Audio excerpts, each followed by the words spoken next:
Hi everyone, it's Rachel from rwcrafts.com. Today I am on the Faber Castell Design Memory Craft blog. I am sharing how I created a Valentine's Day goodie bag. I started by using the Lawn Fawn die. This is the Lawn Fawn goodie bag die. It is cut out of Neenah Desert Storm paper, so it's a heavier cardstock than just a normal pattern paper. And here you can see I am gessoing the entire thing with Faber Castell Design Memory Craft gesso. The good thing about this gesso is that it's thinner. It's more of a lightweight gesso than some of my other ones. So this means that it's not going to totally warp your cardstock. It's going to dry rather quickly. It doesn't have a lot of water in it, which also helps with the warping. So here I've gessoed both sides of the die from the goodie bag die, and it dries, like I said, rather quickly. I'm just going to blast it with my heat gun. And now I will color randomly with gelatos on both sides of the goodie bag die. Here I'm starting out with the double scoop gelato in guava. Now these all have a little bit of a metallic shimmer to them, which is really nice. This one is the double scoop gelato in mango.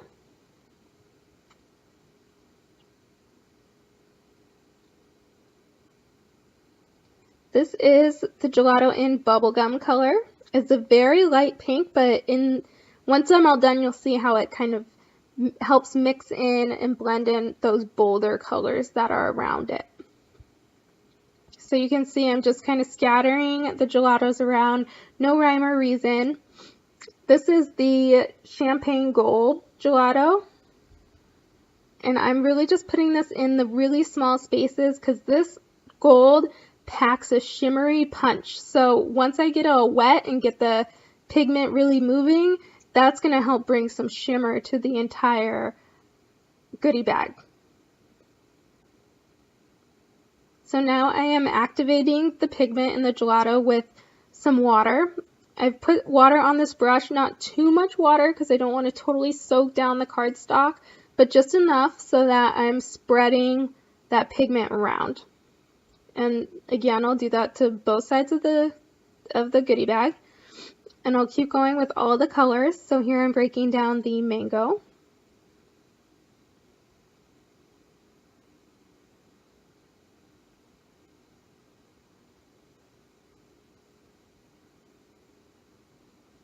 And anytime when I thought the color was a little too bold, you can see I grabbed some more water, because the more water you put on that gelato, the lighter it's going to become.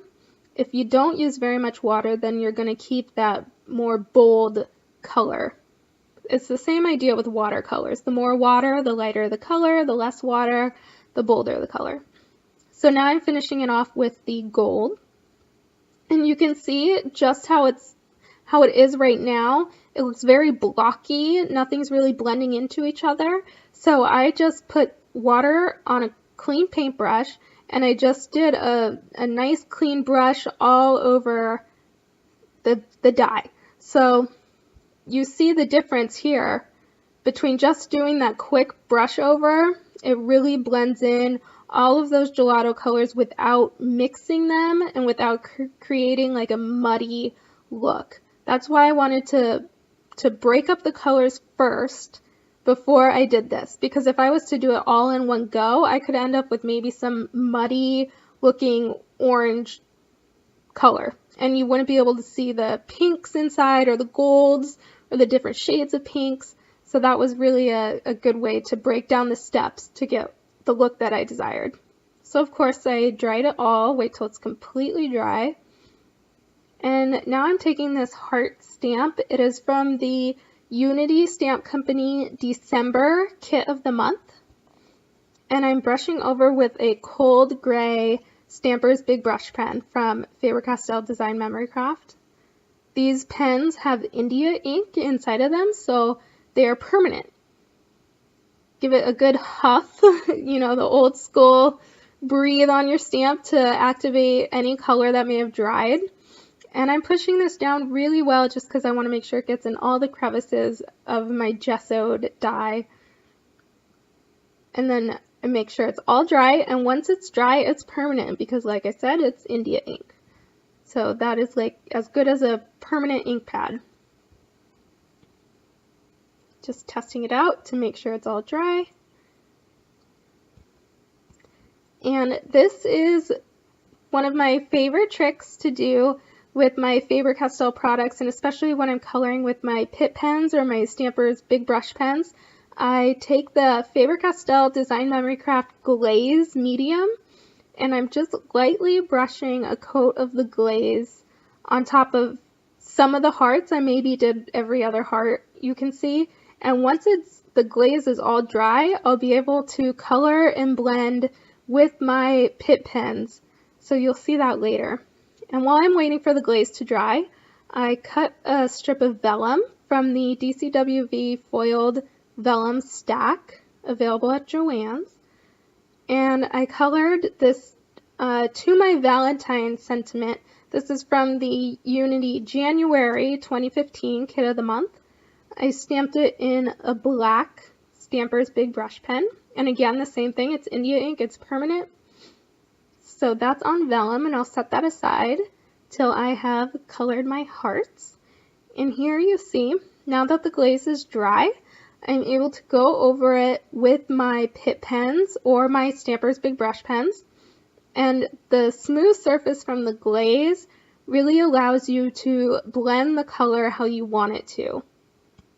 If I was to leave that how it was, the Pitt pens would probably react with the gelatos or the gesso that's underneath, and I wouldn't receive the look that I was really going for.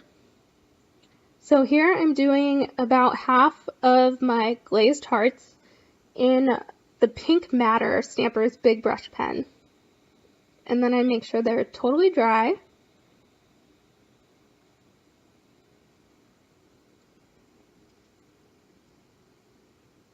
And now I'm going through with this darker red, almost a very deep magenta color from the Artist Pitt pen collection. And this is what I'm using to shade my heart. So I'm just putting a little bit on an end of the heart and then blending that color in with my finger.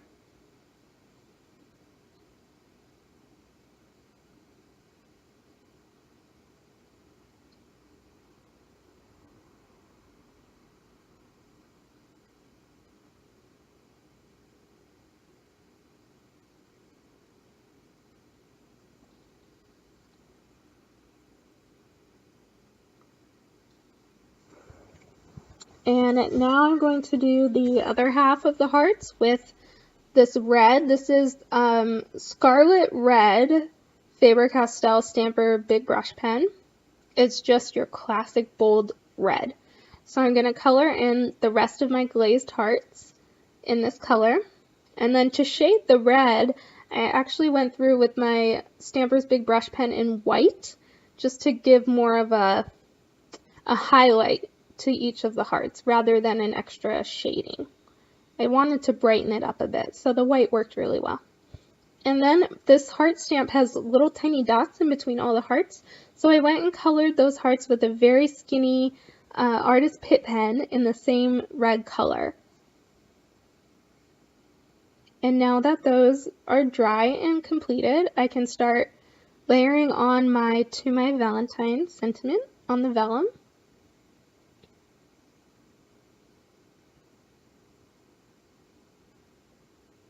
So I don't want any adhesive to be showing through the vellum. So I made enough room on each edge of that strip that I could fold it over, and the vellum is on the back side of that side of the goodie bag.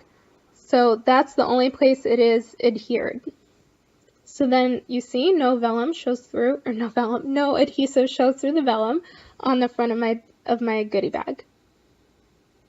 And now my goodie bag is finished, so I'm going to assemble it. I used Sook Wang double-sided score tape.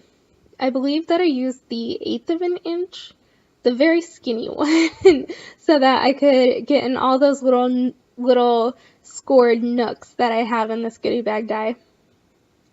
And here I am assembling it in super duper fast speed. And the trick to this score tape is that you really need to varnish every time you put it down and you connect it. That if you varnish it, I use my score bone folder, and that helps you to be able to release the tape easier. And then once it's stuck down, you varnish it again with your bone folder, and that makes sure that it's really sealed. So now, no project with Faber Castell Design Memory Craft is complete without the glass bead glitter gel. So I like to just kind of put it on randomly where I think it needs a little extra punch. So here you see the finished goodie bag. Please check below for the blog and supplies. Thank you. Bye.